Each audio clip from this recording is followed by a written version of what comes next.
سب سے اہم خبر، تازہ ترین خبر، آپ کو میں نے پہلے بھی بتایا تھا کہ گزشتہ رات بہت زیادہ ایکٹیویٹیز ہوئیں اور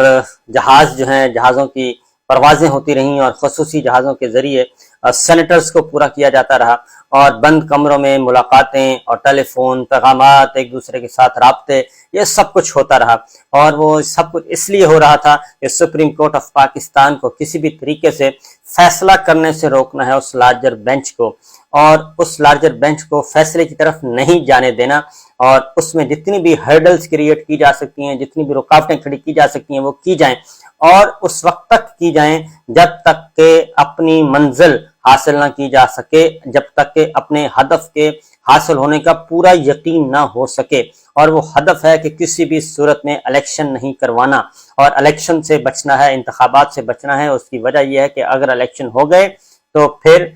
14 جماعتی اتحاد ہو یا پھر 28 جماعتی اتحاد، ون ورسز آل، عمران خان، پاکستان تحریک انصاف سب کو ملیا میٹ کر دے گا پولیٹیکلی، اور وہ بالکل کلین سویپ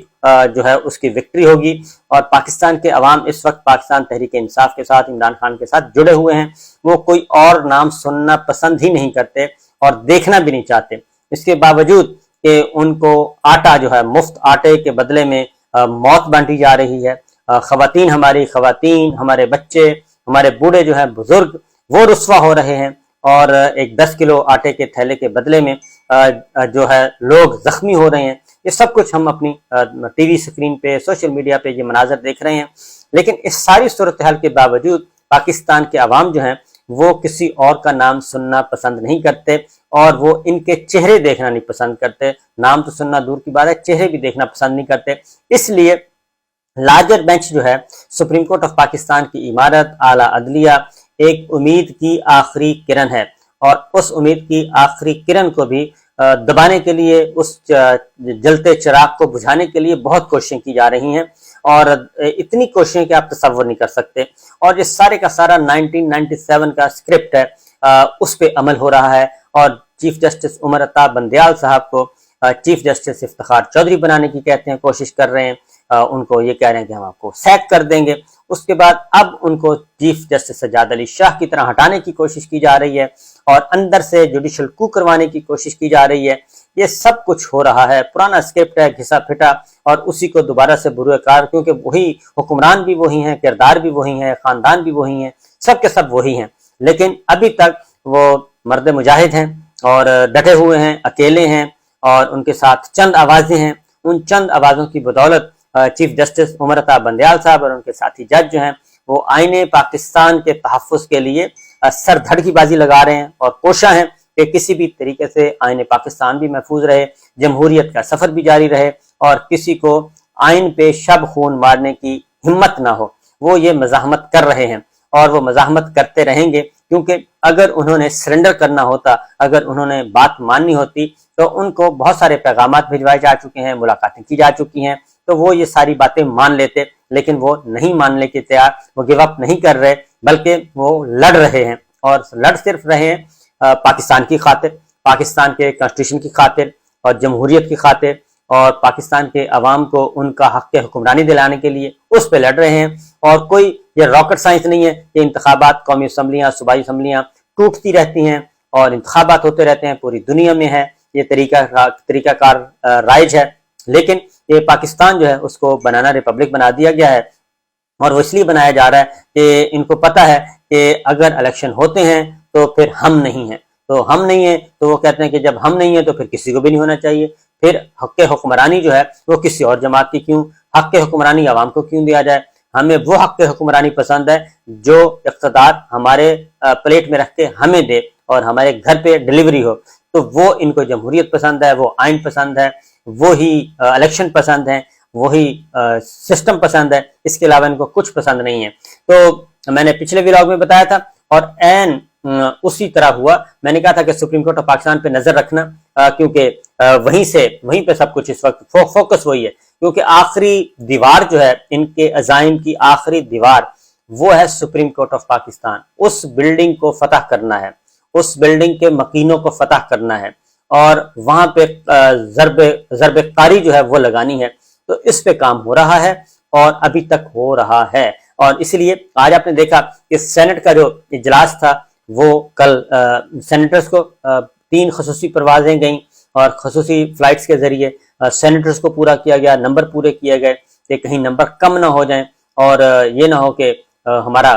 سارے کا سارا جو اب تک کی محنت ہے وہ رائے گاں چلی جائے۔ سینیٹرز کو راضی کیا گیا، ناراض تھے وہ، ان کو لا کے آج پھر لیجسلیشن کروائی گئی اور آج ہی منظور کروا کے اور اس بل کو آج ایوان صدر بھیجا جائے گا، بھیجا جا چکا ہے بلکہ، اور صدر مملکت سے کہا جائے گا کہ جناب ابھی آپ دستخط کریں۔ میرا خیال ہے ایوان صدر پہ بھی آج نظر رکھنی چاہیے، وہاں پہ بھی، کیونکہ وہاں پہ بھی ان کو ہے خطرہ کہ شاید مزاحمت ہوگی، اور مزاحمت ہوئی اور اگر صدر مملکت نے فوری طور پہ دستخط نہ کیے تو میرا اپنی اطلاع ہے کہ فوری طور پہ تو وہ دستخط نہیں کریں گے، وہ اس بل کو پڑھیں گے، ایگزامن کریں گے اور اپنا مائنڈ اپلائی کریں گے، آئینی ماہرین سے، اپنے آئینی مشیران سے وہ مشورہ کریں گے اور ایک ایک لفظ کو، ایک ایک شش کو، اس کے مضمرات کو دیکھیں گے اور اس کے بعد وہ دستخط کرنے یا نہ کرنے کا فیصلہ کریں گے۔ اسی لیے یہ ٹائم گین کر رہے ہیں اور ان کا پہلے سے پلان تھا کہ ٹائم گین کیا جائے اور لارجر بینچ کو فیصلہ کرنے سے روکا جائے۔ کل ایک ہوتا ہے واقعہ اور وہ واقعہ بڑا دلچسپ ہے کہ ایک حافظ قرآن کو 20 نمبر دینے ہیں یا نہیں دینے۔ کیس یہ تھا، جسٹس قاضی فائز عیسیٰ صاحب تھے، آنریبل جج، اور ان کے ساتھ تھے جسٹس محمد امین الدین اور جسٹس شاہد وحید صاحب، 3 فل بینچ تھا، 20 نمبر کا معاملہ تھا اور غور سے سننے والی بات ہے کہ 100 موٹو کا کہتے ہیں جی 100 موٹو نہیں، درست نہیں ہے، 100 موٹو نہیں لینا چاہیے، اور جسٹس اعجاز الحسن صاحب اور جسٹس نقوی صاحب نے جو نوٹ، وہ تو نوٹ بھیجا تھا انہوں نے، وہ خود 100 موٹو نوٹس نہیں دیا تھا، انہوں نے نوٹ بھیجا تھا چیف جسٹس صاحب کو غلام محمود ڈوگر کی کیس کے دوران کہ یہ ایک ایشو ہے، اس کو ٹیک اپ، اس کو دیکھ لیں، اور یہ ہمارے خیال میں یہ بہت ہی آئین سے انحراف ہو رہا ہے 90 دن کے اندر انتخابات نہ کروانے کا۔ تو وہ نوٹ بھیجا تھا، اس پہ ایک واویلا ہوا اور اس پہ شور مچا اور اس پہ ان دونوں آنریبل ججز کو کہا گیا کہ آپ تو اپنا مائنڈ دے چکے ہیں، آپ الگ ہو جائیں، آپ نہیں اس بینچ میں نہ بیٹھیں، تو ان پہ اتنا پریشر ڈالا گیا۔ تو کل جسٹس قاضی فائز عیسیٰ صاحب تھے، جسٹس محمد امین الدین، جسٹس شاہد وحید صاحب تھے، حافظ قرآن 20 نمبر کا معاملہ اور یہ تھا، اور اس میں ایک آرڈر پاس کیا گیا، اس میں آرڈر یہ پاس کیا گیا کہ اسی یعنی کہ 100 موٹو بھی لے لیا، کیونکہ 100 موٹو لیا نہیں جا سکتا، لارجر بینچ کا فیصلہ ہے کہ صرف چیف جسٹس آف پاکستان کو یہ اختیار حاصل ہے، اور اسی اختیار کے تحت اسی اختیار کو یوٹیلائز کیا اس بینچ نے، اور اسی اختیار کو استعمال کرتے ہوئے جس اختیار کے خلاف وہ آرڈر ہے 100 موٹو کے خلاف اور بینچ کی تشکیل کے خلاف، اور اس میں انہوں نے آرڈر پاس کر دیا کہ 184(3) کے تحت سارے جو معاملات ہیں وہ روک دیے جائیں۔ تو جسٹس محمد امین الدین بھی اس میں شامل تھے، اور جسٹس محمد امین الدین جو ہیں وہ اس لارجر بینچ کا بھی حصہ ہیں جو کیس سن رہا ہے الیکشن سے متعلق خیبر پختونخوا اور پنجاب کا، تو لہٰذا انہوں نے بھی اس پہ دستخط کیے، اور جسٹس شاہد وحید صاحب نے کہا کہ کیونکہ نمبر 1 یہ کہ یہ کیس ہمارے سامنے ہے ہی نہیں، اور جب یہ کیس ہی ہمارے سامنے نہیں ہے تو ہم کیوں اس پہ آرڈر پاس کریں، لہٰذا انہوں نے اختلافی نوٹ لکھا، کیونکہ آج کل ہو یہ رہا ہے کہ اختلافی نوٹوں کے ساتھ زیادہ کھیلا جاتا ہے، اور اس لیے آرڈر جو ہے، آرڈر آف دا کورٹ وہ سائڈ پہ رہ جاتا ہے، ججمنٹ سائڈ پہ رہ جاتی ہے، اختلافی نوٹ وہ سارا ایک بے ہنگم طریقے سے ایک چل رہا ہے پاکستان میں کہ بے ہنگم انداز میں اختلافی نوٹ آ گیا۔ وہی اختلافی نوٹ تو جب سے یہ عدالتیں قائم ہوئی ہیں اور جب سے یہ سسٹم قائم ہے صدیوں سے یہی کچھ آ رہا ہے، اختلافی نوٹ بھی آتے رہتے ہیں اور اس میں سب کچھ ہوتا ہے، لیکن آرڈر چونکہ اگر سپریم کورٹ کا آرڈر جو ہے ججمنٹ اپنی پسند کی نہیں ہے تو اختلافی نوٹ کو ہوا دی جاتی ہے۔ تو بہرحال جسٹس شاہد وحید صاحب نے اب انہوں نے کہہ دیا کہ جناب یہ تو ہمارے سامنے تھا ہی نہیں، اور اگر بینچز کی تشکیل پہ مسئلہ ہے تو وہ نہ بیٹھیں، وہ آنریبل ججز کو اختیار ہے کہ ہم نہیں بیٹھتے جی، بینچز کی تشکیل پہ اعتراض ہے ہمیں، تو آپ پروسیجر کا حصہ بھی بن رہے ہیں، آرڈر بھی پاس کر رہے ہیں، فیصلے بھی دے رہے ہیں، سماعتیں بھی ہو رہی ہیں، لیکن اس کے باوجود آپ کہتے ہیں کہ یہ اختیار صحیح نہیں ہے۔ بہرحال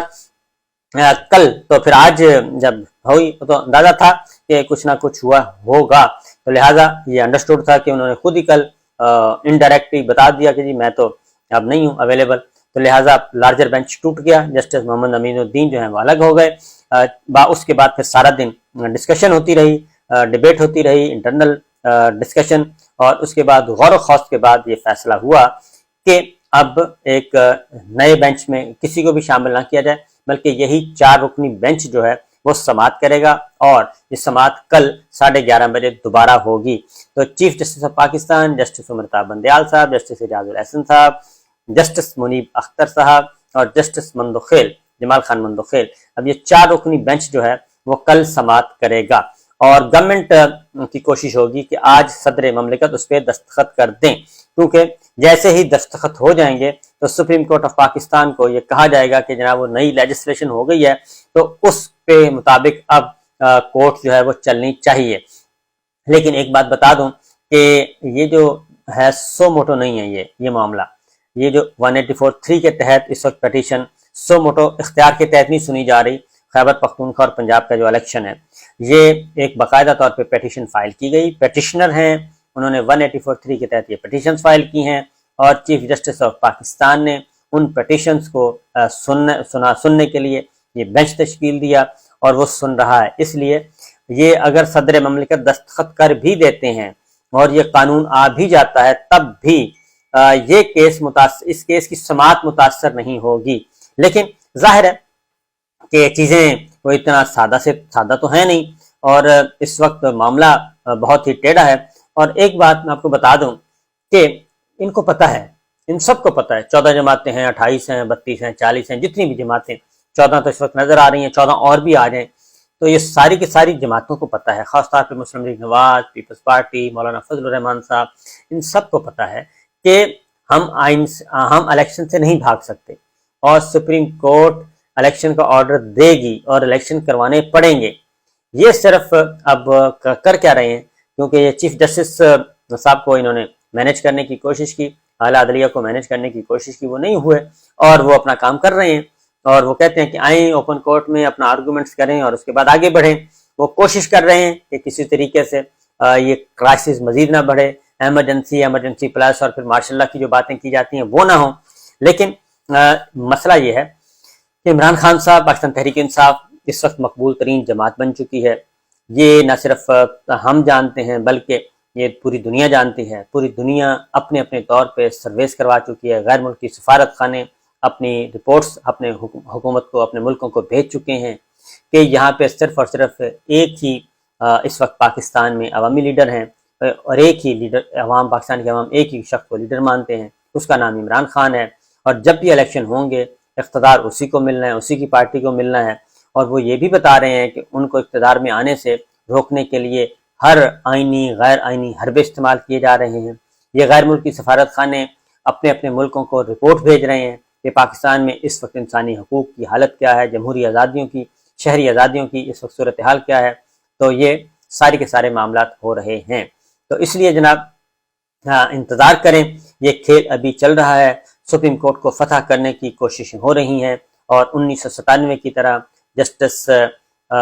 جناب چیف جسٹس امرتا بندیال صاحب کو چیف جسٹس سجاد علی شاہ صاحب کی طرح ہٹانے کی کوششیں کی جا رہی ہیں، چیف جسٹس افتخار چودھری کی طرح ہٹانے کی کوششیں کی جا رہی ہیں، کوششیں جاری ہیں، سازشیں جاری ہیں، محلاتی سازشیں، پاور کوریڈورز میں بہت کچھ ہو رہا ہے، لیکن ابھی تک مزاحمت ہو رہی ہے۔ وہ کہتے ہیں کہ ایک شاعر ہے، جہانے نو ہو رہا ہے پیدا، وہ عالم پیر مر رہا ہے، فرنگی مقامروں نے جسے بنا دیا تھا قمار خانہ۔ تو یہ چل رہا ہے جناب، آئین نو سے ڈرنا، طرز کہن پہ اڑنا، منزل یہی کٹھن ہے قوموں کی زندگی میں۔ اس وقت 14 جماعتی اتحاد جو ہے اس پہ کٹھن وقت آیا ہوا ہے، یہ اس کو پتہ ہے کہ الیکشن ہوتے ہیں تو پھر ان کا الیکشن میں کوئی نام لیوا نہیں ہوگا، اس لیے کبھی کچھ کیا جاتا ہے، کبھی کچھ کیا جاتا ہے، اور یہ کاسمیٹکس میئر کرنے کی کوششیں کی جا رہی ہیں۔ اجازت دیجیے، اللہ حافظ۔